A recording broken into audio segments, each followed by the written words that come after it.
운전자의 상태는 심각했습니다. 그런데 어디요? 경비요. 팀장님, 여기 인적사항 경비. 팀장님, 관리실. 예. 여기. 네, 여러분 어디 성함하고 이렇게 경비가 몇번 경비예요? 온몸이 불에 타 고통스러워하고 있는 운전자는 바로 주민들이 다급하게 찾았던 경비원 이 씨였습니다. 너무 고통스러워가지고 소리가 안 나오니까 그 정도 소리를 그냥 이런 소리였어요.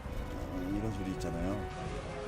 불이 난 차량은 경비원 이 씨에게 주차를 맡긴 주민의 승용차였습니다. 그런데 여기 신나통 있어요. 단순 차량 화재가 아니라 방화로 추정할 수 있는 결정적인 단서가 발견됐습니다.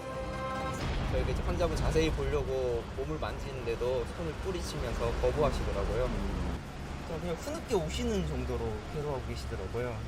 으로 긴급 후송되는 동안 경비원 이 씨는 계속 흐느껴 울고 있었다고 합니다. 그날 아침 이 아파트 경비원에게는 무슨 일이 있었던 걸까요? 9시 한 10분쯤에 그랬나 봐요. 그러고서 애가 못 참으니까 신나를 먼저 준비했나 봐요. 그 전에 하얀 통으로 렌트가스 사갖고 그러고 뿌려댄 거죠. 신호를 들고 나간 모습도 목격이 됐습니다. 실례합니다. 아저씨가 이렇게 쑥 들어와. 그러더니 여기서 뭘 이렇게 들고 나가더라고. 그래서 아니 뭐 맛있는 거 잡수려고요? 그랬더니 네 그래? 그러고는 나는 여기 이제 자기 근무스러운 데로 가는 줄 알았지. 그랬더니 저울로 가대. 그랬더니 조금 있으니까는 뭐가 콱 우는 소리가 나. 그러더니 막 불났다고 그래가지고. 그런데 경비원의 유서가 발견됐습니다. 방화가 아니라 스스로 분신을 한 것이었습니다. 목격자들의 말을 종합해 보면 평소처럼 출근을 한 경비원 이 씨는 아침 9시쯤 경비실에서 가족들에게 남기는 유서를 쓰고 이 아파트 창고에 있던 신호를 들고 나가 주민의 승용차 안에서 신호를 몸에 뿌리고 스스로 이 씨는 얼굴과 다리 일부를 제외한 거의 모든 부위에 3도의 중화상을 입었습니다. 60% 자체 화상만으로도 치사율은 거의 50%가 넘어간다고 봐야 됩니다. 거기다가 이 환자 같은 경우는 분신이기 때문에 흡입 화상이 동반됐을 가능성이 많고요. 그런 경우는 굉장히 치사율이 높을 수 있는 상태다 이렇게 볼 수가 있습니다. 경비원 이 씨의 아내는 남편의 분신 자살 기도를 받아들이기 힘들어했습니다. 너무 속상해. 너무 마음이 아프고. 왜 생각해. 남편은 자살 같은 걸 할 사람이 절대 아니라는 겁니다. 다른 아파트들보다 여기가 월급이 더 세대요. 세고 그때 자기가 앞으로 해도 10년 할 수 있다고 자기가 너무 좋아했어요.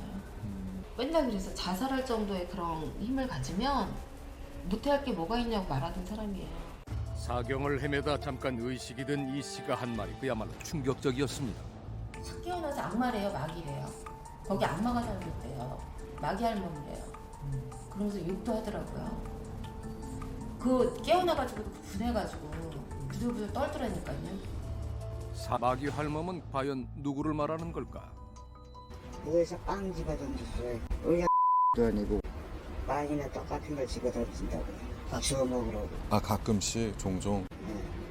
그게 어디 사람 대접받을 짓이에요? 동료 경비원들은 그 아파트의 한 사모님을 지목했습니다. 또 다른 동료 경비원은 그 사모님 때문에 심한 모욕감을 느꼈다고 증언했습니다. 서울 강남의 한 아파트에서 경비원이 분신을 시도했습니다. 동료 경비원들은 아파트 주민에게서 모욕을 받아서 그랬다고 주장했습니다. 경비원의 분신 이유가 알려지면서 사람들은 분노했습니다. 경비원들에게 심한 모욕감을 준 사모님의 사과를 요구하는 촛불 집회도 이어졌습니다. 사건 발생 열흘 후 우리는 다시 아파트를 찾았습니다.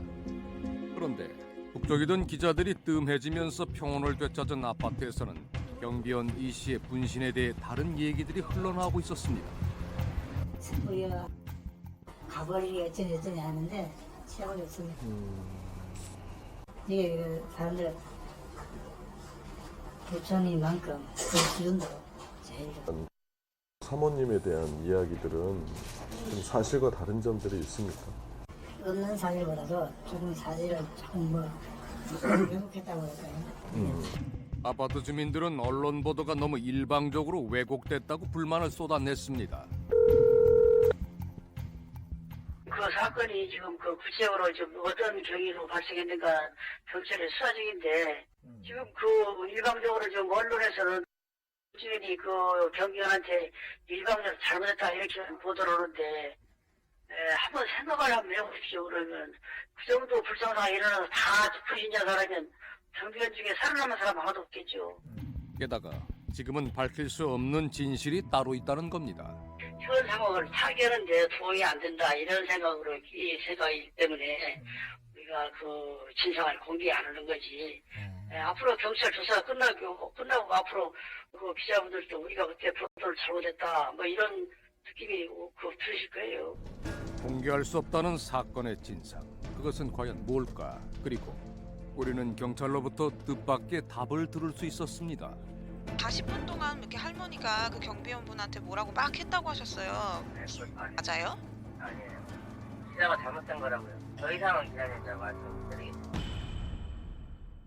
지난달 서울 강남의 아파트에서 근무하던 경비원이 분신을 했다는 충격적인 소식이 처음 알려졌을 때 대한민국 부유층의 상징인 강남이라는 점과 최저임금도 제대로 받지 못하는 경비원이 가장 고통스러운 죽음의 방법인 분신을 했다는 점에서 분명 뭔가 억울함을 호소하려는 게 있을 것이라고 생각을 했습니다. 그리고 곧 그 경비원의 분신 이유가 아파트 사모님이 준 심한 모욕감 때문이라는 동료 경비원들의 증언이 알려지면서 충격은 사모님에 대한 분노로 이어졌습니다. 그런데 말입니다. 현재 이 사건을 수사 중인 경찰이 조사한 내용은 지금까지 언론을 통해 알려진 것과는 전혀 달랐습니다. 사모님이 떡이나 빵을 던져준 사실도 없고 또 분신한 경비원을 심하게 대한 적도 없을 뿐 아니라 비슷한 모욕감을 느꼈다는 동료 경비원도 경찰 조사에서는 모욕감을 느낀 적이 없다고 진술을 번복했다는 겁니다. 오히려 분신한 경비원이 우울증을 앓고 있었고 CCTV 분석 결과 그날 아침 사모님과 한마디로 지금까지 언론에 보도된 내용은 잘못된 오보고 사모님은 그 잘못된 언론 보도의 억울한 피해자라는 얘기였습니다. 하지만 분신한 경비원은 사경을 헤매면서도 사모님에 대한 심한 분노를 표출했습니다. 과연 진실은 뭘까요? 그날 아침 상황부터 면밀히 살펴봐야겠습니다. 사건 당일 이 씨는 여느 때처럼 오전 6시에 출근해 청소를 마쳤을 겁니다. 아내의 메시지를 확인하고 답장을 보낼 때까지만 해도 평소와 다른 낌새는 전혀 보이지 않았다고 했습니다. 자기가 푹 못 자서 힘들겠다 어쩌지니까 자기가 도착했다고 그래서 아침은 그랬더니 먹었어요. 그리고 각시들 추우니까 잘 챙겨드려요 한 게 여기 7시 42분이에요. 그러고 나서 내가 전화를 하니까 안 받는 거예요. 119 신고가 접수된 건 오전 9시 27분. 아내에게 메시지를 보내고 약 2시간 뒤에 일어난 일입니다. 그 사이 이 씨에겐 무슨 일이 있었을까? 지나가던 동료가 경비실에 있는 이 씨를 봤다고 했습니다. 그런데 이 씨 말고 한 사람이 더 있었다고 합니다. 그날도 씨는 이렇게 앉아 있었고 예.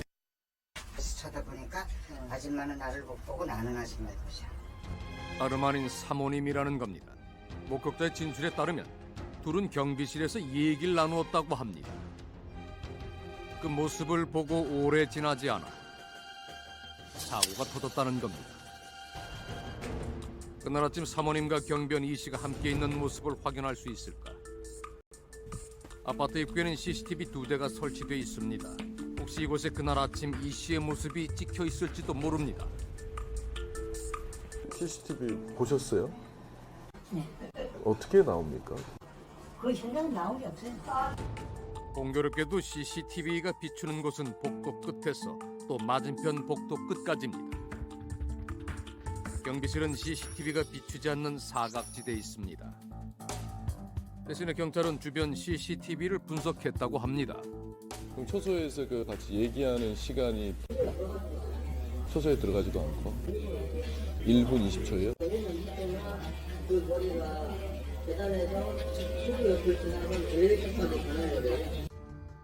경찰은 1분 20초라는 이동 시간으로 볼 때 사모님이 초소에 들어가지 않았을 것으로 추정하고 있었습니다. 몇대 안 된다고 좀 얘기하거든요. 아니에요. 내가 2번이나 왔다 그러는데 1분이 아니에요. 내가 정확하게 봤으니까 기억해요. 하지만 목격자는 그날 아침 경비실에서 사모님을 봤다고 분명히 말합니다. 그날의 진실은 뭘까? 사모님을 만나봐야겠습니다. 실례합니다. 예, 저 S입니다. 예, 어디가 지금 없어요. 나중에 오세요. 뭐 좀 여쭤보려고 말. 어디 소리 있을 때 이야기했어요. 지금은 외출 중이라고 했습니다. 아무 얘기도 들을 수가 없었습니다. 그 뒤로 어때요? 네, 왔다 갔다 했었대요. 오늘 분리수거, 어제도 분리수거, 그저께부터 시작했는데 막 쓰레기 버리다가 나오고. 어저께도 그래요. 주민들이랑 마주치기 싫다 그래 꼿꼿이 해갖고 꼿꼿이 하고 그래요. 그녀가 다니는 길목에서 기다려보기로 했습니다. 얼마나 지났을까? 사모님으로 추정되는 한 할머니가 나타났습니다. 잠시 후 사모님의 집 현관문이 열렸습니다. 우린 다시 집을 찾았습니다. 감사합니다. 네. 취재진임을 밝히자 날카로운 반응이 돌아옵니다.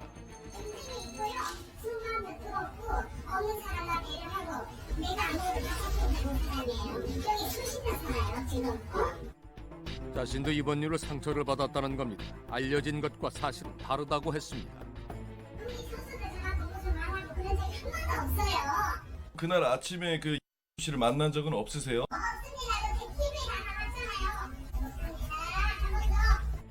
사건 당일 경비실에 간 적이 없다는 겁니다. 그뿐이 아닙니다. 뭐 또 빵이나 떡을 던졌다는 얘기는 왜 그런 거예요?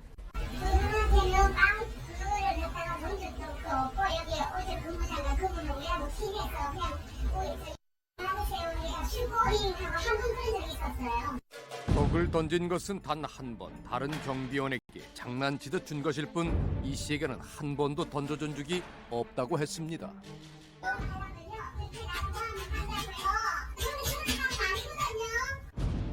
자신이 떡을 던져준 건 친한 경비원과 공을 던지고 받듯 화기애애한 분위기였다고 강조하고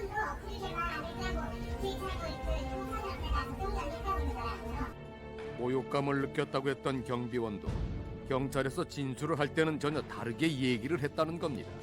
당사자의 얘기를 들어봐야겠습니다. 내려오시기 국회에서 그런데 물론 전쟁에서 어울려요. 시켜서 뭐하다 이렇게 했어요. 인정을 있는 것 같기도 하고 잘되고. 모욕감을 느낀 적이 없었다고 말했다는 겁니다. 사모님은 분신한 경비원 이 씨에게도 살뜰히 음식을 챙겨줬고 그런 이 씨는 자신의 고민을 털어놓기도 했다는 겁니다.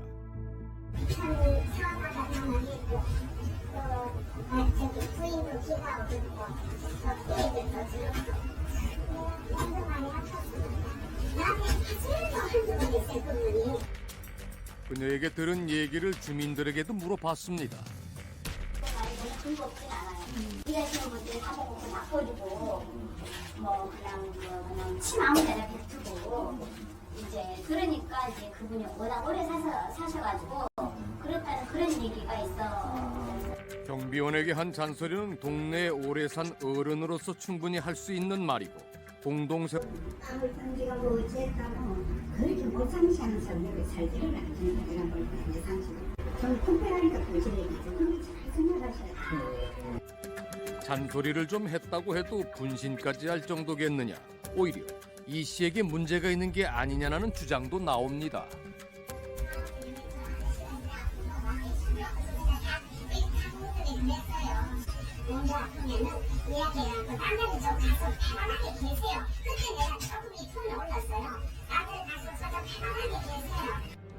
이 씨의 표정이 늘 밝지 않고 힘들어 보였다는 겁니다.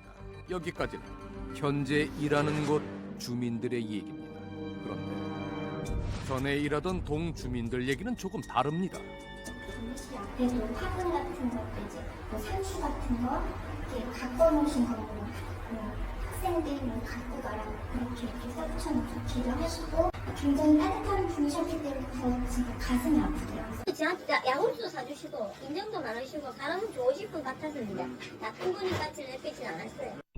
전에는 주민들과 잘 어울리는 따뜻한 사람이었다는 겁니다. 그런데 지금 일하는 동으로 옮긴 이후 부쩍 힘들어했다고 합니다. 힘들어 보인다 그러니까 그런도 하고 멘도 이야기도 하고. 일하다가도 사모님만 나타나면 이 씨는 무척 긴장했다는 겁니다. 민원이 들어갔는데 그 할머니 하나가 그 뭐지 재활용품 다 열어보고 왜 여기 이걸 넣냐 저기에 저걸 넣냐 다 그런 것까지 참견하고 다니는 할머니가 하나 있다고. 그 할머니 때문에 자기 너무 힘들다고. 그렇게 까탈스러운 사람 하나씩 있지. 왜 그래 그런 사람도 있어 어디 가나 그냥. 사모님의 잔소리는 이 씨에겐 큰 스트레스였다고 했습니다. 평소 힘들다는 얘기를 잘 하지 않는 성격이었음에도 가족들에게 사모님 얘기를 꺼냈다고 했습니다.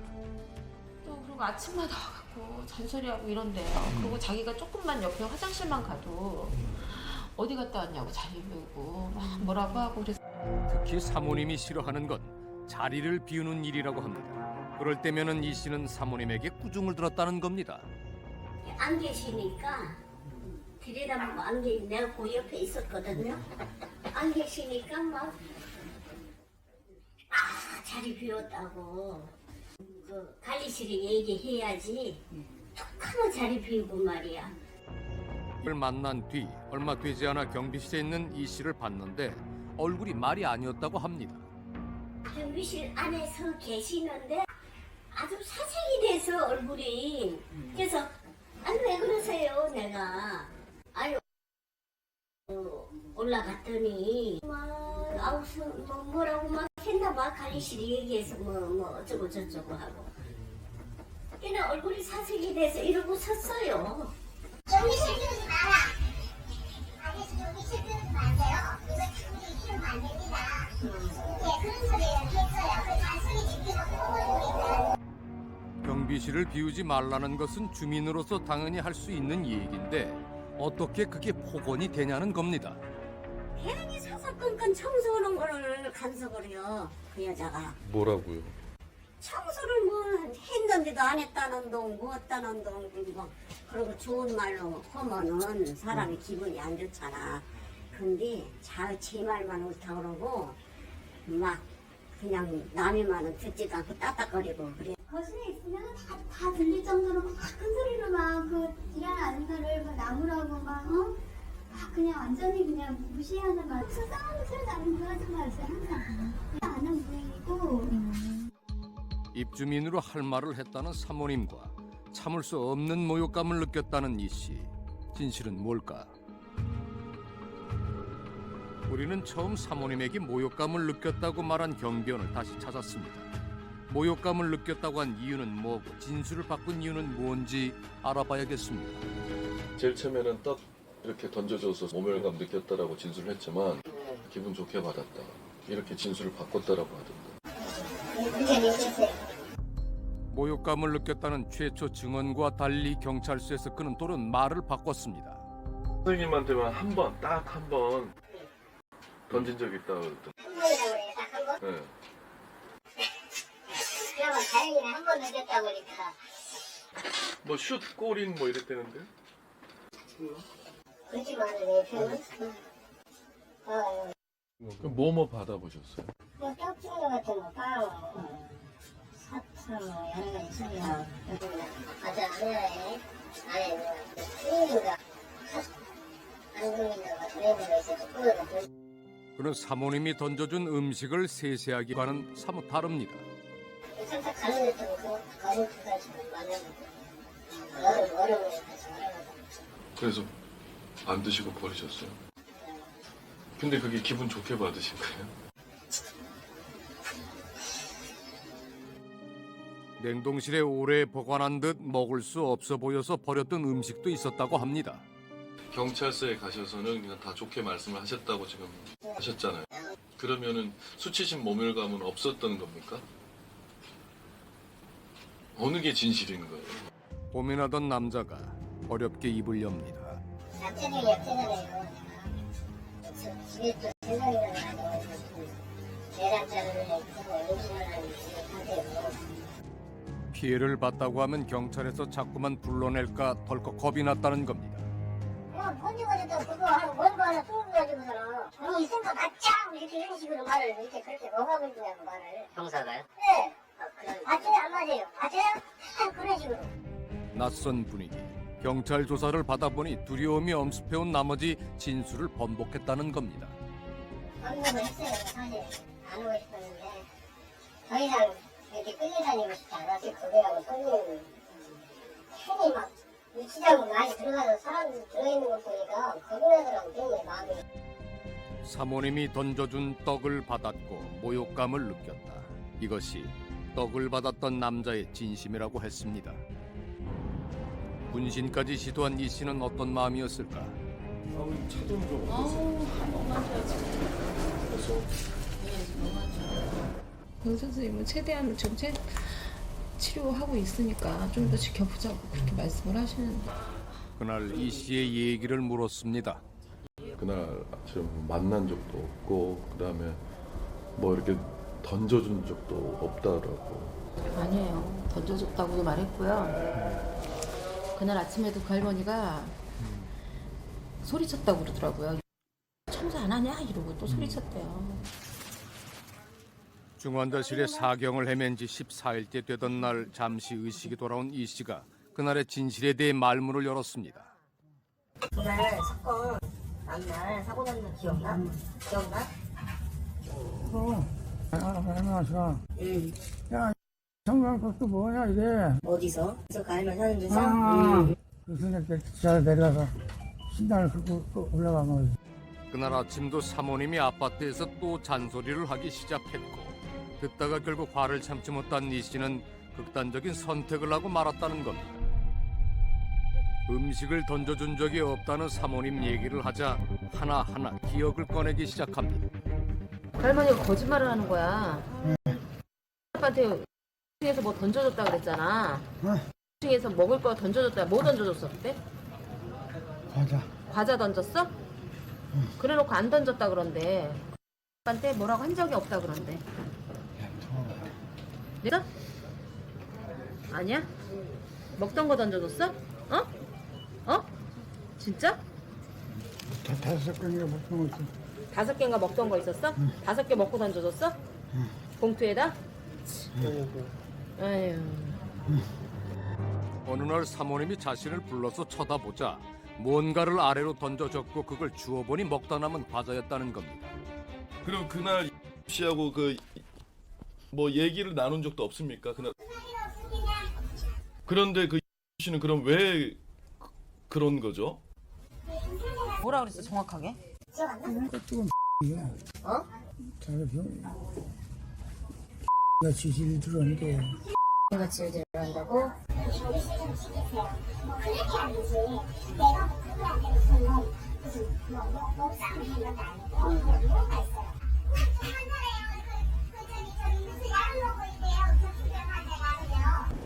우울증 약을 복용하는 건 무슨 이유일까? 다시 아내를 찾았습니다. 가면서 우울해진 거예요. 그런데 이때부터 잠도 못 자고 힘들어하고 막 이러더라고요. 그래서 정신병원 가기가 정말 싫어해요.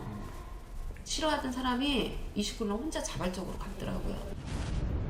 이 씨가 약을 먹은 건 사모님이 있는 동으로 옮긴 이유라고 했습니다. 힘들어하던 이 씨는 그런 고충을 팀장에게 하소연하기까지 했지만 상황을 벗어날 수는 없었습니다. 부모님이 좀 우울증이 있었던 건 사실이고 그다음에 여러 가지 요인이 있을 수도 있잖아요. 뭐 자살 기도한 이유가 그런 부분들에 대해서 저희들이 지금 사실 확인 중에 있으니까. 이 씨는 무엇 때문에 분신까지 해야 했을까? 자살한 사람들이 왜 자살했는지 원인을 찾는 모든 기록을 전방위로 분석해 이 씨가 왜 자살을 시도했는지 그 원인을 찾아보려는 겁니다. 개인적 우울증이 좀 상당한 요인이 됩니까? 우울증하고 관계를 짓기에는 상당히 무리수가 있다. 가족 간의 불화 때문에 혹시 촉발됐을 가능성은 없습니까? 저는 이 사례를 보면서 너무나 놀라운 거는 나보다 가정생활을 잘하고 있구나. 오로지 아빠 혹은 남편의 치료에만 전력하고 계속 다독거려주고 수용적인 게 너무너무 감탄스러운 거예요. 눈 뜨라 그랬지? 가족들이야말로 힘든 이 씨를 버티게 해준 힘이라고 했습니다. 아빠 여기 좀 봐줘봐. 가정 문제가 아니라면 직장 문제는 어떤 영향을 준 걸까? 근무처의 변경, 또 새로운 근무처에서의 적응 과정, 그게 남기 때문에 그러면 분명히 이거는 가외적으로 그런 자극들이 있다면 여러 가지 자극이 있겠지만 그것이 자살을 가게 하는 도화선이 됐을 수도 있겠다. 그렇게 말씀드릴 수 있죠. 오히려 우울증 병력은 분신 자살과 거리가 멀다고 했습니다. 우울증 환자가 분신 자살은 안 해요. 우울증이라는 거는 뭐냐면 이렇게 무기력해지는 거거든요. 힘들어서 죽는 건데 힘들어서 죽는 사람이 왜 분신은요? 내 억울함을 사회에 알리는 가장 강력한 수단이에요. 그날 아파트에서 이 씨가 하고 싶었던 얘기는 무엇이었을까? 경비원 이 씨의 가족은 본인은 경비원으로, 아내는 대형마트의 계산원으로, 그리고 대학생인 아들은 편의점 아르바이트를 해야 하는 전형적인 서민층입니다. 비록 집안 형편은 넉넉지는 않지만 심리 분석을 했던 상담사들도 하나같이 인정할 정도로 열심히 살아가는 밝고 단란한 가정이었습니다. 올해 53살인 경비원 이 씨는 바로 그런 집안의 든든한 가장이었습니다. 그런 그였기에 그가 왜 분신이라는 극단적인 선택을 했는지 안타깝기만 합니다. 동료 경비원들은 아파트에서 근무를 하다 보면은 어딜 가나 모욕감을 느끼게 하고 힘들게 하는 입주민이 한두 명씩 있고 또 다들 먹고 살기 위해서는 그런 것쯤은 꾹 참고 살아가는 거라고 했습니다. 그러면 경비원 이 씨가 느낀 모욕감은 대체 어느 정도였을까요? 전문가들은 모욕감을 주는 사소한 말이나 행동이 우리가 생각하는 그 이상의 무서운 힘을 가지고 있다고 말합니다. 모욕감을 주는 말이나 행동을 하는 가해자는 전혀 모르지만 파괴할 수 있다는 겁니다. 이를테면 이 풍선을 터뜨린다고 생각을 해보면 쉽게 이해가 가실 겁니다. 한 번에 많은 양의 바람을 넣어서 터지게 할 수도 있겠지만은 아주 적은 양의 바람을 조금씩 넣어도 어느 순간 한계에 치려면은 결국 풍선은 펑 하고 터지게 됩니다. 사람의 감정도 마찬가지라는 겁니다. 모욕당하는 감정이 쌓이다 보면 그리고 그것이 사람마다 견뎌내는 자신만의 한계치에 다다르는 어느 순간 극단적인 선택으로 폭발하게 된다는 겁니다. 전문가들은 분신한 이 씨의 경우가 바로 그 경우라고 진단을 했습니다. 그런데 말입니다. 경비원 이 씨처럼 극단적인 선택을 한 경비원은 이 씨뿐만이 아니었습니다. 사건이 일어난 곳은 경남 창원. 4년 전 경비원 김 씨가 이곳에서 숨진 채 발견됐습니다. 사유를 써놨고 죽을 수 없어 이제 올라가고 내 주상기 때문에 죽었다고. 10년 동안 이 아파트에서 일하면서 큰 소리 한 번 낼 줄 모르던 김 씨였기에 그의 죽음은 더욱 충격적이었다고 했습니다. 참 좋아. 내가 11년을 그같이 했는 사람인데 그까지 자꾸만 진규 아저씨 보고 먼 살구를 깔아줘 있어서 막 해서. 사건의 발단은 한 입주민에게 폭언, 폭행을 당하면서입니다. 김 씨는 더 이상 스스로를 붙잡지 못했습니다. 자기 책임감이 굉장히 강하신 분이어서 정말 유진하시고 우리 아파트에서 정말 잘하신다고 칭찬을 잘하신 분이었어요. 김 씨가 자살하기 일주일 전이었습니다. 1층에서는 입주민으로부터 폭언, 폭행을 당했던 것이 화근이었습니다. 제가 볼 때는 조금 경비 아저씨는 무시하고 이런 언행을 한 것이 그게 사람 무시한 것이 잘못된 거잖아 이거지. 그 장면을 목격한 사람이 있습니다. 아저씨한테 손으로 처음에는 못 때리니까 배로 가만히 치더라고요. 배로? 밀고 그래 하다가는 나중에는 그 아저씨한테 한 멱살을 잡고 한테 이렇게 올리라고 막 그러는 걸 내가 봤거든요. 때렸어요? 때리진 않았고 배를 하면서 경기실에서 이렇게 막 끌고 가야 된다 해나? 67살 경비원 김 씨를 배로 밀치고 멱살을 잡았던 건 50대 주민이었습니다. 제가 그 검찰에서도 그렇게 이야기했는데, 그 처음에 막 싸우다가 경비가 많은 거냐고 아저씨한테 애들한테 집에 가라 조용히 하고 집에 가라고 막 그래 하더라고요. 입주민에게 경비가 뭐 하는 거냐는 핀잔을 듣고 멱살까지 잡힌 이유는 단순했습니다. 놀이터에서 아이들이 시끄럽게 떠들고 노는데 왜 경비원이 막지 않았냐는 겁니다. 놀이터가 있어가지고 애들이 그 학생들이 그 시끄럽게 하고 막 장난을 치고 놀다 보니까 집에서 시끄럽게 이제 하고 그걸 듣고 있다가 나와서 경비원한테 빨리 애들을 제대로 조치를 하지 않았다고 아마 질책을 한 그런 내용 중에 이제 그런 일이 벌어진 것 같습니다. 사건 이후 해당 주민도 그 아파트를 떠나 다른 곳으로 이사했습니다. 4년 전 그때를 그리고 경비원 김 씨를 그는 어떻게 기억하고 있을까?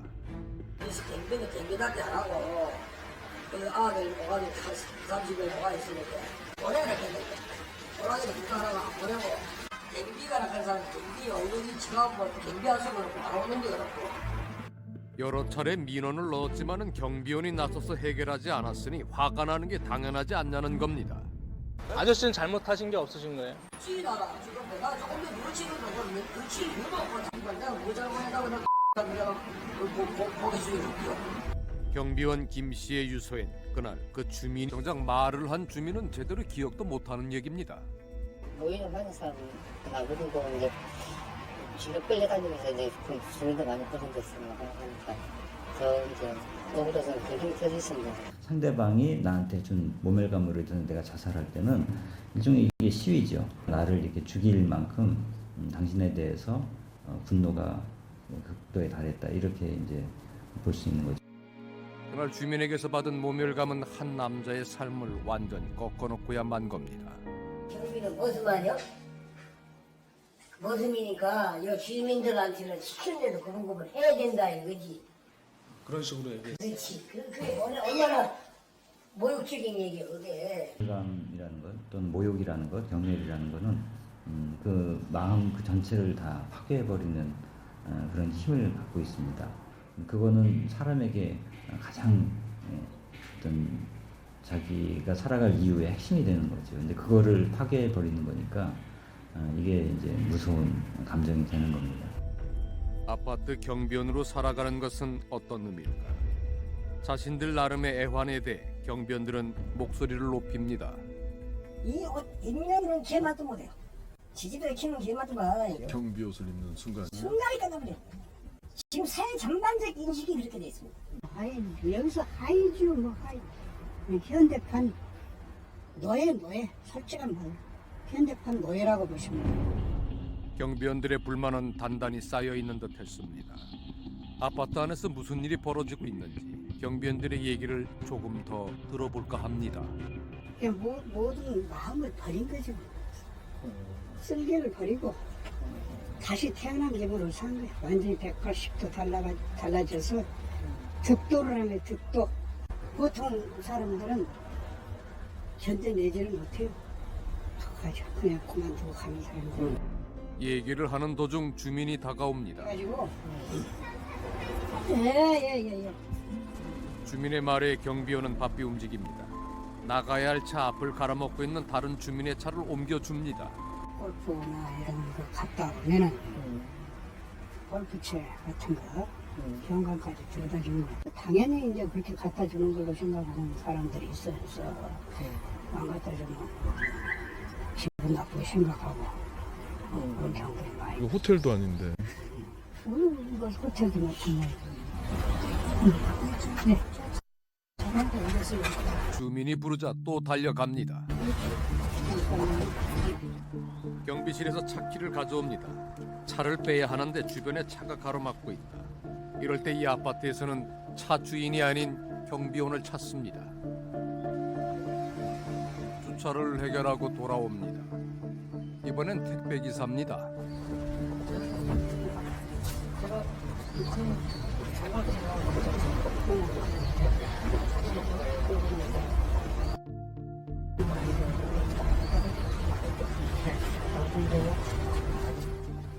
부재 중인 주민들에게 택배를 전달하는 것도 늘상 있는 일입니다. 무시네요. 아이고.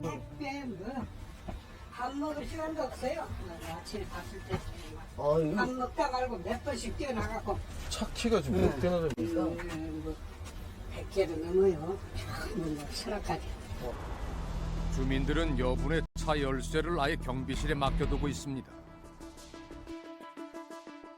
지하 주차장이 없는 이 아파트에서는 경비원의 주요 업무는 또 다른 입주민이 등장했습니다. 여기만 있어요.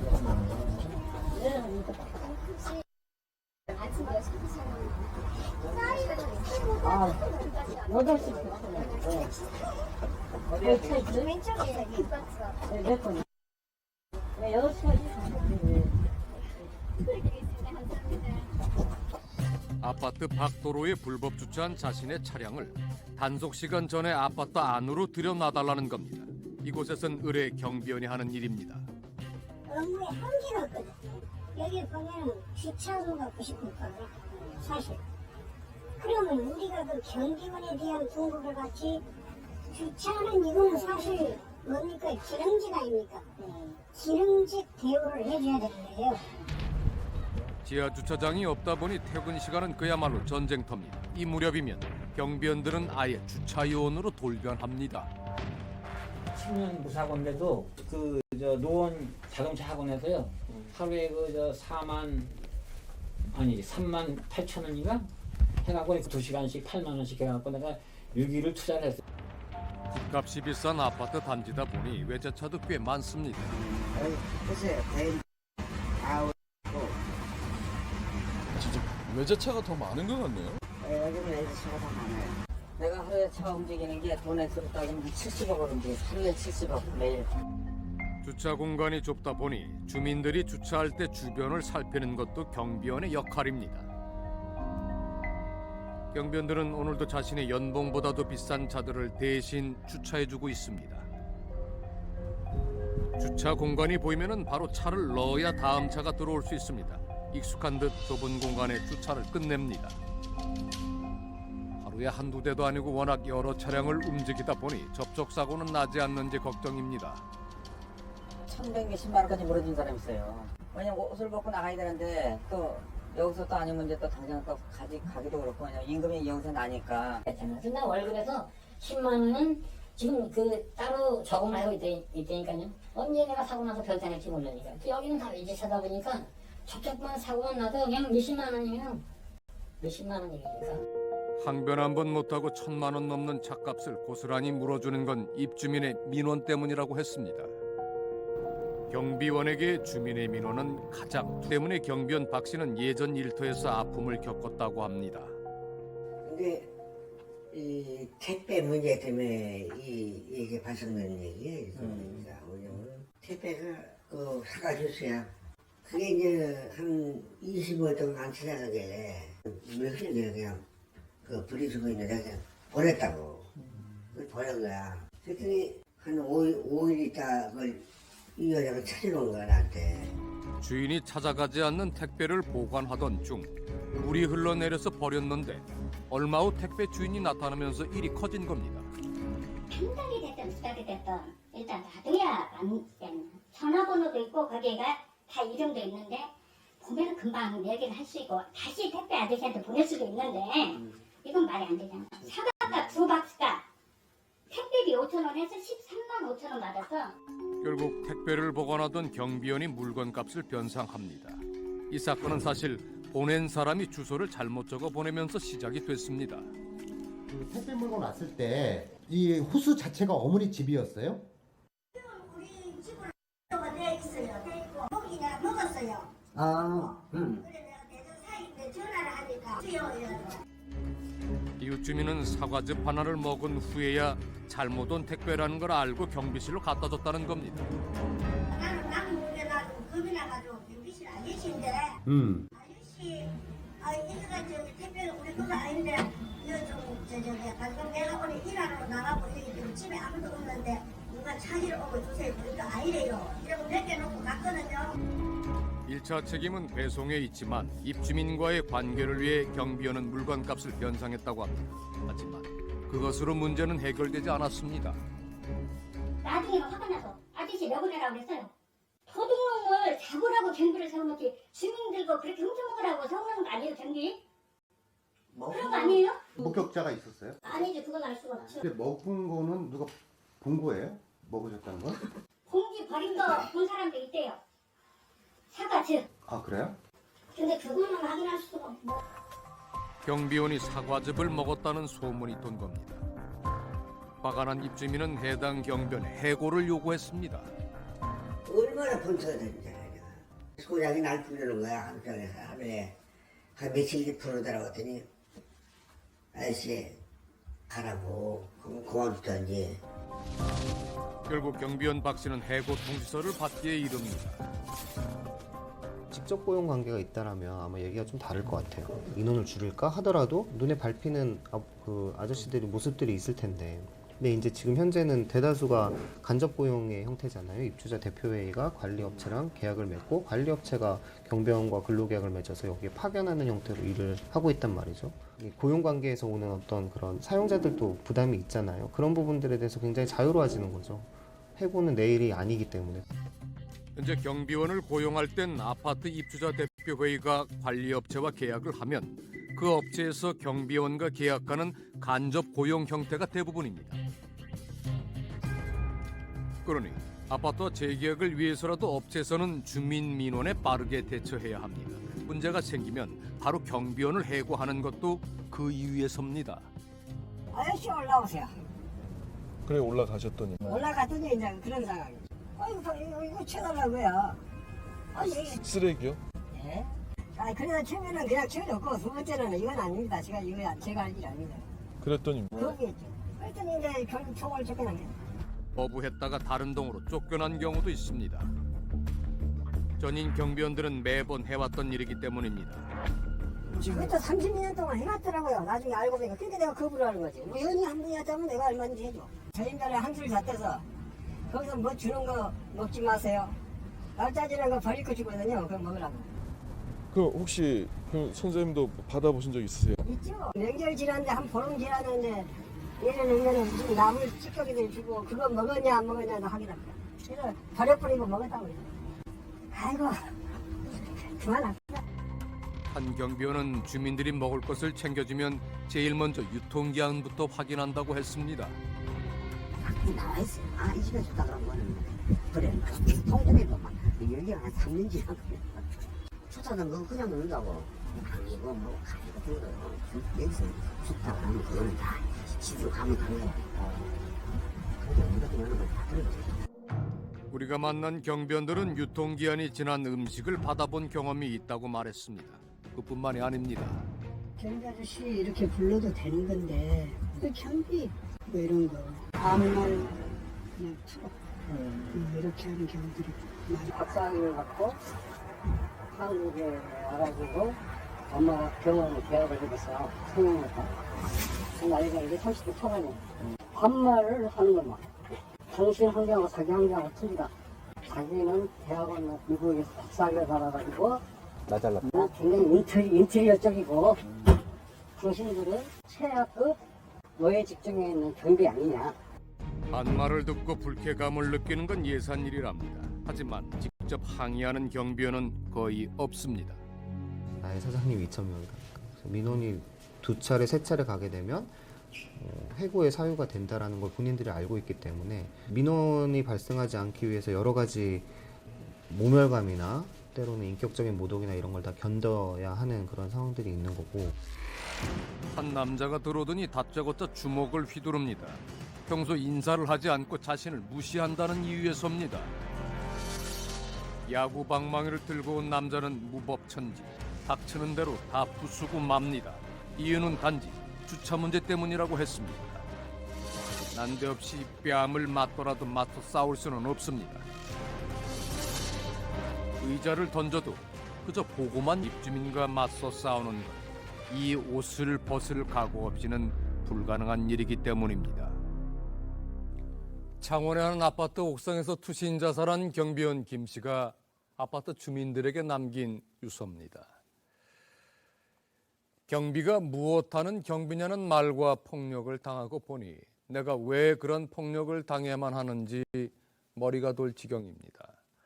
언어폭력과 폭행을 당한 본인은 어디 가서 하소연을 합니까? 차후 경비가 이런 언어폭력과 구타를 당하지 않게 해주세요. 이것이 김 씨가 자신의 몸을 던지면서 마지막으로 세상에 외친 절규였습니다. 하지만 4년 전 외친 그의 절규는 소리 없는 아우성이 되고 만 듯합니다. 취재 과정에서 만난 여러 아파트 경비원들은 스스로를 현대판 하인, 머슴, 노예나 다름없는 그런 존재라고 하소연을 했습니다. 꾹 참으며 온갖 일을 하고 있는 아파트 경비원은 내다버릴 자존심도 없는 존재라고 했습니다. 하지만 그런 소개말을 인터뷰하자고 하면 다들 굳고 거절했습니다. 괜히 아파트 주민에게 찍혀 민원이 제기되면 언제든지 있습니다. 물론 이런 얘기는 일부 아파트에만 해당되는 일일 겁니다. 그런데 말입니다.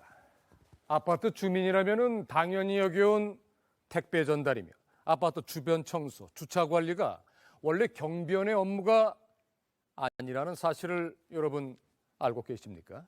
현재 경비원은 근로기준법상 감시 단속적 근로자로 분류되어 있습니다. 말 그대로 감시와 단속이 주 업무고 그 업무는 노동 강도가 약하다는 이유로 최저임금의 90%만 적용받고 있습니다.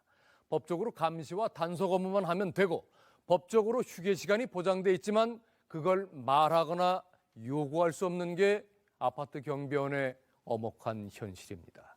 바로 이런 현실에서 또 다른 비극이 찾아올 수도 있습니다. 강남의 또 다른 아파트. 이곳엔 입주민들로부터 내려온 특별지시 1호가 있습니다. 경비원의 근무 기강을 바로잡기 위한 것이라고 했습니다. 핵심은 잠에 대한 내용입니다.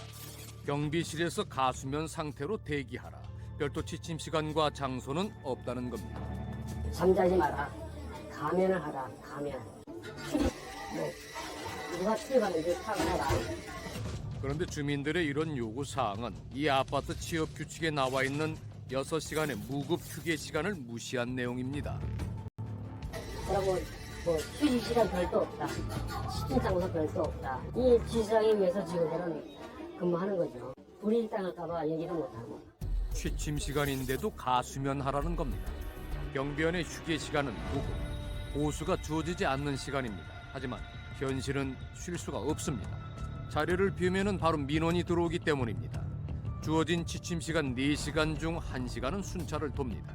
나머지는 가수면 상태로 비상 상황에 대기해야 합니다. 주민들이 언제 필요로 할지 모르기 때문입니다. 자, 밤에 내내 주차를 하야 되는데 나가든지 하려면 깨는 거예요, 이제. 차 빼달라고? 그렇죠. 불을 끄고 마음 편히 잘 수도 없습니다.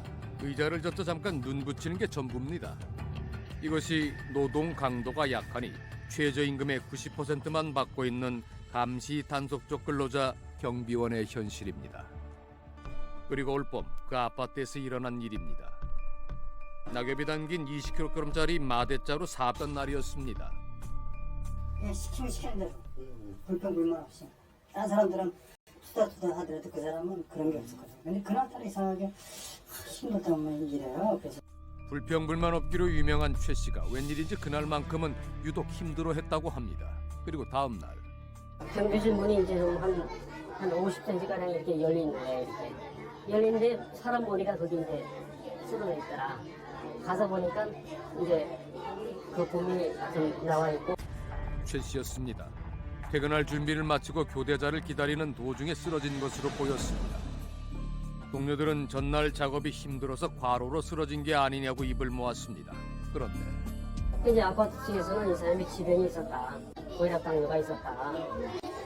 그렇게 얘기하는 거니까. 아파트 관계자는 최 씨의 지병을 강조할 뿐 작업 얘기는 일절 없었습니다. 연고가 없는 최 씨는 바로 화장됐습니다.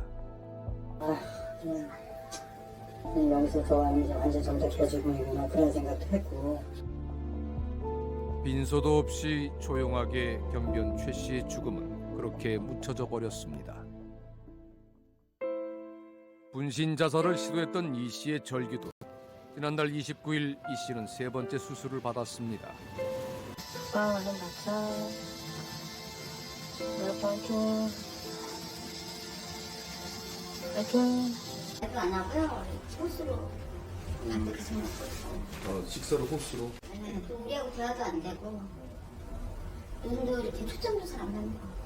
괜찮아져야 되는데 내가 처음 뭔 일이 있을까 봐 걱정돼 죽겠어요. 아. 1, 2차 수술을 할 때와 다르게 이번에는 유난히 기력이 없다고 합니다. 어쩌다 이렇게 된 걸까? 아내는 답답하기만 합니다. 파이팅. 지금 막 대화도 안 되는 상태예요. 아, 우리 신랑아 보고 있어도 속상하다. 너무 보고 있어도 속상하다. 현지 지내고 있는 그 사람한테 속상하다. 어떻게 해야 될지 모르겠어. 어떻게 해야 될지 모르겠어.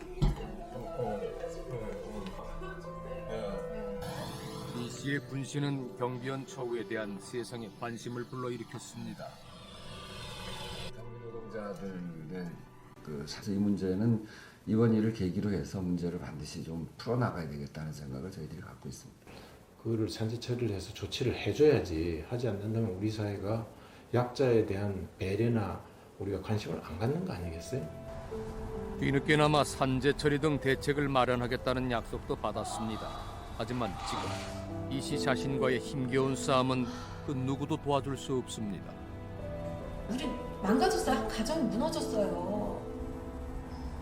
우리 아들하고 나하고 이제 동생네 집으로 들어가고 있는데 병원비를 어떻게 될지 몰라서 마련한다고 집 마련해 있는데 병원비가 문제가 아니라 내 인생이 무너지는 것 같은 그 집을 옮기면서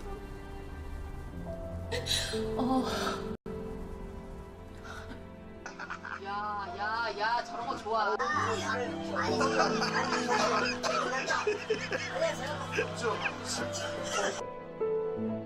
그날 이후 가족의 삶은 송두리째 무너져 내렸습니다.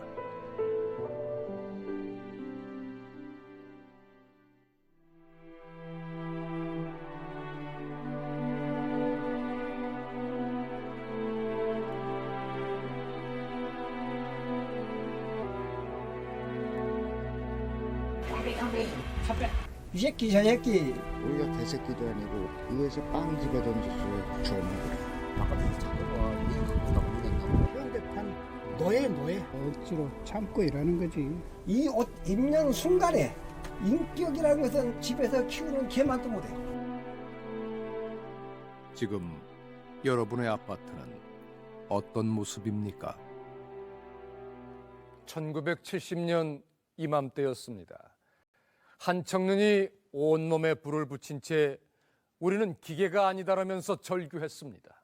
바로 봉제 노동자 전